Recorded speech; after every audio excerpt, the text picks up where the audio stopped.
কোনো নিরামিষ দিনে অথবা উপবাসের দিনে এরকম করে বানিয়ে ফেলুন পেঁপে আলু পোস্ত। খেতে খুবই ভালো লাগে, আর যারা খায় না দেখবেন তারাও খেয়ে নেবে। তা প্রথমে পেঁপে আলুটাকে খুব ছোটো ছোটো করে কেটে ভালো করে ধুয়ে নিয়েছি। এটাকে একটু ভাপিয়ে নেবেন, তাহলে খেতে খুব ভালো লাগে আর রান্নাটা খুব তাড়াতাড়ি হয়ে যাবে। আমার যেহেতু হাতে সময় কম আছে, এটা আমি প্রেশার কুকারের মধ্যে ভাপিয়ে নেব।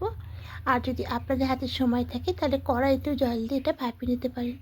তা প্রেশার কুকারের মধ্যে সবগুলো নিয়ে নিলাম, আলু আর পেঁপে। এবার সামান্য একটু জল দিয়ে ঢাকাটা আটকে একটা হুইসেল করে নেব। একটা হুইসেল হয়ে গেছে, ঠান্ডা করে ঢাকাটা খুলে নিলাম। এবার একটা ছিদ্র করা থালার মধ্যে সবটা ঢেলে দেব। এর মশলাটা পেস্ট করে নেব। তা মিক্সার জারের মধ্যে 4 চামচ পোস্ত দেব, টমেটো কুচি দেব, আর 3 থেকে 4টে কাঁচা লঙ্কা দেব। আপনারা ঝালটা বুঝে শুনে দেবেন, যেরকম খেতে পছন্দ করবেন। এবার এখানে কিছুটা আদা গ্রেট করে রেখেছি, আদাটা দিয়ে দেব। দিয়ে সামান্য একটু জল দিয়ে মিহি একটা পেস্ট করে নেব। মিহি পেস্টটা করা হয়ে গেছে। এবার এদিকে একটা কড়াই বসিয়ে দিয়েছি, কড়াইয়ের মধ্যে বেশ কিছুটা সর্ষের তেল দেব। তেলটা গরম হয়ে গেছে। এবার তেলের মধ্যে ফোড়নে দেব কালো জিরা আর 3টে কাঁচা লঙ্কা চেরা দেব। একটু নাড়াচাড়া করে ভাপিয়ে রাখা আলু আর পেঁপের টুকরোটা এখানে দিয়ে দেব।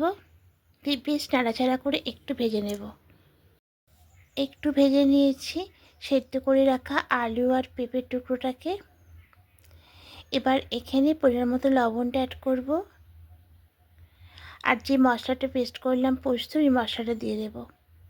দিয়ে সব কিছু ভালো করে মিশিয়ে আরও একটুখানি নাড়াচাড়া করে কষিয়ে নেব। খুব বেশি কষানোর দরকার নেই, একটু নাড়াচাড়া করলেই হবে। এবার এখানে একটু জল দেব। তা প্রথমে মিক্সিতে অনেকটাই মশলা লেগে আছে, মিক্সির মধ্যে জল দিয়ে ওই জলটা এখানে দেব। দিয়ে একটু নাড়াচাড়া করে নেব, আর একটু জল লাগবে, তার একটু জল দিলাম। দিয়ে খুব ভালো করে মিশিয়ে নিলাম। ফুটতে শুরু করে দিয়েছে। এখানে স্বাদ ব্যালেন্সের জন্য সামান্য একটু চিনি দেব। দিয়ে খুব ভালো করে মিশিয়ে এবার ঢাকা দিয়ে কিছুক্ষণ হতে দেব। এবার ঢাকাটা খুলে নেব, একটু নাড়াচাড়া করে নেব। হ্যাঁ, রান্নাটা একদম রেডি হয়ে গেছে। এর থেকে বেশি আর শুকনো করব না। এবার গ্যাসটা অফ করে অন্য একটা থালার মধ্যে নামিয়ে নেব। আর নামানোর শেষে উপর দিয়ে একটু কাঁচা সর্ষের তেল দিয়ে দেব। ব্যাস, একদম রান্না রেডি। এবার গরম গরম ভাতের সঙ্গে পরিবেশন করুন, দেখবেন আর কিছুই লাগবে না, এই দিয়েই ভাত খাওয়া হয়ে যাবে। যদি বন্ধুরা রেসিপিটি ভালো লেগে থাকে একটা লাইক করে দেবেন।